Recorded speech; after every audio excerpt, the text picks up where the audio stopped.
PNI talk में एक बार पुनः आप सभी लोगों का स्वागत है। मैं विकास त्रिपाठी आज फिर से अपने मन से आप सभी लोगों का स्वागत करता हूं। हमारे बीच में स्वामी जी मौजूद हैं। स्वामी जी आपका भी स्वागत है। क्या कहती है कुरान? इस चर्चा में स्वामी जी आज एक शब्द है जी जो अंतर्यामी संदेश में से ही मैं लेना चाहूंगा जी। हर धर्म में रावण, हर युग में कंस जी। उसका मुंह किस दिशा में है? जी। ये सारी चर्चाएं इस पुस्तक में हैं। जी। वहीं इस पुस्तक में एक और जिक्र है, धर्म और हथियार का आपस में कोई संबंध नहीं है, लेकिन फिर भी हर जगह रिश्ता जरूर दिखता है। इसीलिए तो लड़ाई है धरती पे, इसीलिए तो ब्लड शेड्स हैं, इसीलिए तो गफलत है, इसीलिए तो मारकाट है, इसीलिए तो धरती नरक बनी हुई है, क्योंकि इसका संबंध बना दिया सरदारों ने, बना दिया निहंगों ने, बना दिया अपनी तलवारें गुरुपुरब पर चलाकर, कांवड़ वालों ने बना दिया अपने त्रिशूल और लाठियां लहराकर, इस्लाम वालों ने बना दिया अपने ताजियों पे अपनी जंजीरें और ब्लेड और वो दिखाकर। केवल एक ईसा मसीह वाले हैं जो मोमबत्ती लेकर अपनी क्राइस्ट को याद करते हैं अपनी उसके ऊपर, और उसका कुरान में भी जिक्र है। फिर मैंने ईसा मसीह वालों की कौम के अंदर रहमत और आपस में प्यार और आपस में एक दूसरे के द्वारा दिल में वो डाल दिया। इसीलिए ईसा मसीह सबसे टॉप पे हैं, सबसे ज़्यादा पैसा उनके पास, सबसे ज़्यादा टेक्नोलॉजी उनके पास, सबसे ज़्यादा डेवलप्ड कंट्रीज वो।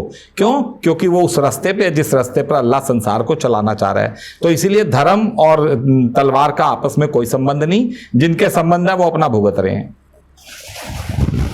स्वामी जी,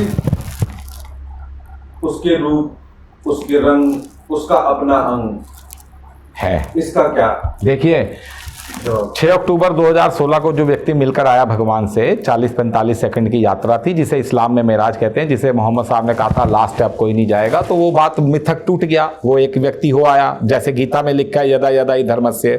तो वो व्यक्ति जब ऊपर गया तो उसे एक व्यक्ति मिला, बहुत बड़ा व्यक्ति, जो पूरे ब्रह्मांड से लगभग 2.5 गुना बड़ा था। और आप ब्रह्मांड ही लगा लीजिए, पूरा ब्रह्मांड 125 अरब प्रकाश वर्ष बड़ा है, 125 बिलियन लाइट ईयर्स, और उससे लगभग 2.5 गुना बड़े, 325 अरब प्रकाश वर्ष, ऑलमोस्ट 325 बिलियन लाइट ईयर्स बड़ा एक व्यक्ति है। उस व्यक्ति को भगवान कहते हैं, वही अल्लाह है। वो व्यक्ति का अपना रूप है, रंग है। वो एक मेटीरियलिस्टिक वर्ड जो यहां आया हुआ है, धरती, चांद, सितारे, ये हवा में से नहीं निकले, कहीं ना कहीं सॉलिड मटेरियल का वेयर हाउस है, उसी वेयर हाउस से निकल कर आया हुआ है। इसीलिए कहते हैं कि कण कण भगवान का है। भगवान का इसीलिए कण कण है कि ये जो समझ नहीं पा रहे इस बात को, खाली बोले जा रहे हैं कण कण भगवान के, क्योंकि भगवान की बॉडी से धरती आकाश पाताल सब निकलकर, उसकी धरती आकाश सब निकल कर आए। तो उसका रूप है, उसका रंग है, उसका एक ब्यौरा है, कॉपीराइट करा रखा है उसके बारे में, जिसको अंग्रेज कहते हैं कि गॉड है आसमानों में ऊपर, अल्लाह इस्लाम वाले बुला रहे हैं। हमारे श्री कृष्ण भगवान का विराट रूप का दर्जा दिया जा रहा है, विराट रूप माना जा रहा है ना, वो उसका रूप है, उसका रंग है। वो उस बाइबल कहती है उसने अपने रूप पर ही इंसान को पैदा किया। बाइबल कितनी सटीक बात कह रही है। 90 देश इस बात को मान रहे हैं कि फिर ईश्वर ने, गॉड ने अपने रूप के ऊपर इंसान को पैदा किया, अपनी शक्ल के ऊपर पैदा किया। तो बताइए 90 कंट्रियां वो गलत है? इतनी बड़ी बाइबल को लेकर वो मान रहे हैं। जो हमारे अर्जुन कह रहे हैं कृष्ण भगवान को कि अपने चक्रधारी रूप में लौट आइए, आपके बड़े बड़े हाथ पैर पेट मैं नहीं देख पा रहा, वो गलत है। कुरान की आयत गलत है। फिर मैंने अपने रब की बड़ी बड़ी निशानियां देखी, तो उसका रूप है, उसका रंग है, उसी बात को सब धर्म कह रहे हैं, उसी बात को यहां बोला जा रहा है। लेकिन स्वामी जी, जिस प्रकार से क्रिश्चियनिटी बढ़ रही है, नहीं बढ़ इस्लाम रहा है, इस्लाम तो बढ़ ही रहा है, इस्लाम बढ़ रहा है जी, क्रिश्चियनिटी भी बढ़ रही है। क्रिश्चियनिटी नहीं बढ़ रही, क्रिश्चियनिटी यूं बढ़ गई कि बढ़ चुकी थी। अच्छा। क्रिश्चियनिटी डेवलपमेंट में तो बढ़ गई है, और डेवलपमेंट में और आगे बढ़ती चली जाएगी, और दूसरी कंट्रियां आज जितना पिछड़ रही हैं उससे और ज्यादा पिछड़, ये गैप बढ़ता चला जाएगा। क्योंकि क्रिश्चियनिटी में कहीं वो बंदूकें तलवारें लेकर अपने धर्म को लेकर फैलाते नहीं है, बताते नहीं है, केवल हाथ में एक कैंडल ले लेते हैं, हाथ में एक बाइबल ले लेते हैं, और सामने वाले कहते हैं तेरे दिल में ईसा मसीह उतरे, मेरे दिल में उतरा हुआ है। इसीलिए वो आगे बढ़ते चले जाएंगे और बढ़ रहे हैं, और वो मेटेरियलिस्टिक वर्ड में वो जरूर आगे। हाँ, अब मोक्ष में सनातन धर्म आगे है, इस्लाम के हाथ कुछ भी नहीं। तो वैसे भी स्वामी जी आप अभी, हाँ, सनातन धर्म अल्टीमेट है। आपने ओलंपियाड देखा होगा, तो उसमें भी आज आपने देखा होगा कि जिस तरीके से सनातन धर्म और उसमें सूर्य नमस्कार जी की चर्चा आज जापान में हुई। इससे आपको क्या लगता है?